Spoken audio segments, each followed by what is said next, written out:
You know what that sound is?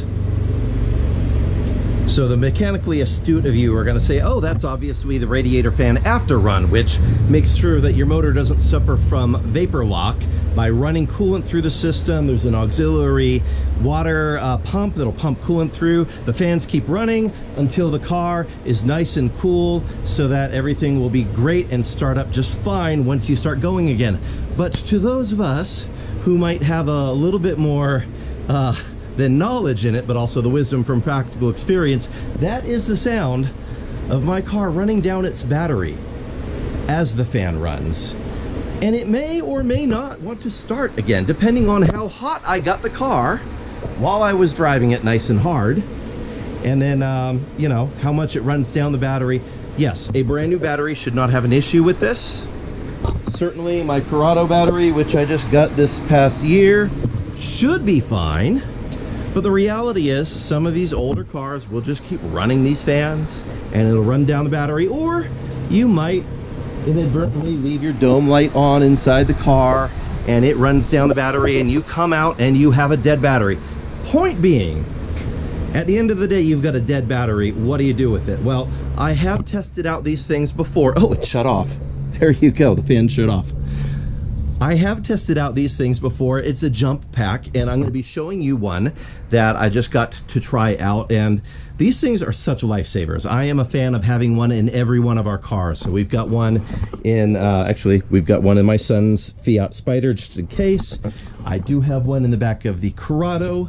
I've got one in the back of my daughter's Jetta, Jetta.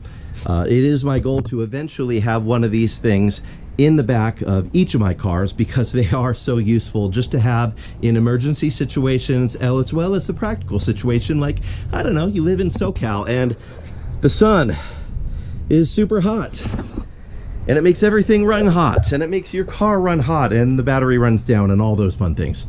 So we're going to check this out. I'm going to show it to you, show you how it works.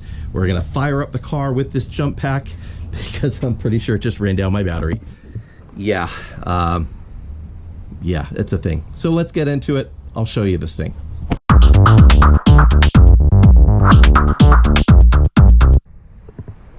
So what we're going to be showing you today is the EAFC Nozzle. Wow, I'm butchering that, but that's an awesome name. I have no idea how to say it. But the EAFC car jump starter, this thing, I have already one of these things, so this is their newest version of it. I've already tried one. I'm already going to give it a preemptive thumbs up because I know how they work. But it comes in a very convenient pack, which you can keep in the back of your car, somewhere in your trunk or under a seat. And really, really very simple how this thing works. So let me give you a little demo. Here is the actual jump pack. It's pretty small, it's very lightweight. It's kind of amazing. The first time I opened one of these, I thought, there's no way this thing is actually going to jump start a car, because let me show you what I'm used to working with. Ugh, one of these. This is what I'm used to working with. This is a jump pack from Harbor Freight Tools. It weighs about 20 pounds. It's a good hefty thing. This weighs like 10 ounces. It's nothing. It's super lightweight. This is what we would be used to using to jump start a car in emergencies, but it's not very convenient for keeping in the back of your car. This is something I would keep at my church for when people's cars wouldn't start after church. I could walk out and help them out, and it still does help me in that respect. But oh gosh, it's a beast. It's heavy. Whereas this, super lightweight. And here's how it works. It's in the little carry pack. Got the carry pack here.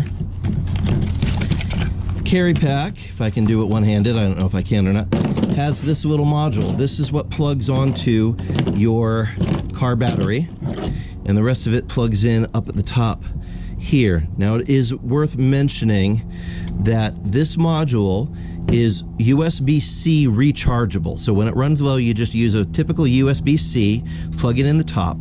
It does have a built-in flashlight that you can use, so if you need to see stuff at night, it's a good emergency light. It'll tell you the percentage of charge that this unit has when you turn it on, so if it needs charge, you can do that. In the meantime, this little flap opens on top there, and you plug in the charging units. It can only plug in one way, so there's no way you're going to get it wrong. You got a little blinking green light there telling you you're good to go. And just like regular jump packs, we're going to go over to the car. I'm going to do the positive first. Connect the negative. Turn it on. There we go. We got 100% ready to go. Now, older packs actually had a separate button that you had to press on this in order to get it ready to go. This is not that. As soon as you turn it on, it's connected, good to go. So now I can go crank on the car.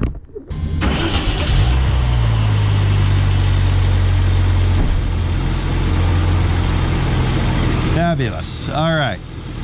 So you can see it actually took quite a bit of charge in order to get it going because my battery was run down. So I got a good start. I'm good to go. I'm going to let my battery, well, I would normally just go drive my car and charge up the battery, but since it is super hot, I'm going to have the same problem that I had before where my after run is going to run down the battery. So what I'm going to do is I'm actually going to take my car off and put it on a battery charger after the fans get done running.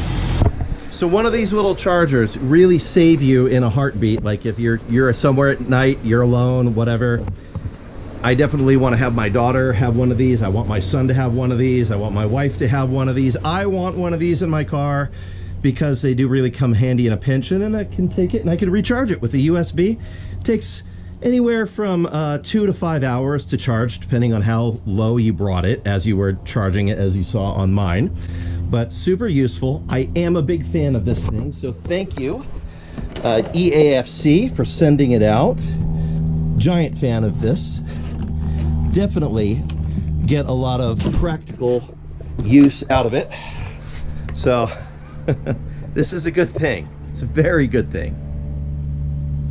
Especially if you have older vehicles, but like, you know, newer vehicles too, you might get stuck with a dead battery. So I hope that this sort of thing would help you out. Highly recommend keeping one of these in your car for emergencies, and you could maybe help somebody else, even if your car isn't you know, susceptible to running down the battery very often.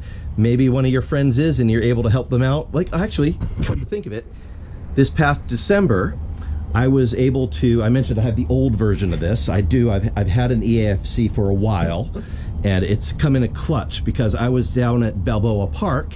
We did a band performance for December nights, and you know, tons and tons of people there. Our friend left the dome light in his car on, his battery was run down, and rather than trying to juggle cars and get my car in front of his so I could use jumper cables like the old school method and get his car started, I was able to just pull one of these out of my trunk, connect it to his battery, and he was up and running. Super good. So highly recommended. They come in handy. I hope this helps you out. I will leave a link in the description where you can get this, and I think they're giving you a discount purchase code too. So hope that helps. Please, before you make your way on, hit like and subscribe to my channel. I will be doing more reviews of different interesting car-related and music-related tech. I kind of visit both on my channel, as well as doing repairs on things like our Corrado and the Fiat and many, many car projects that come our way. God bless you. Let me know what project you're working on in the comments, and I'll see you next time. God bless. Bye-bye. And on that terrible disappointment, it's time to say goodbye. We'll be back.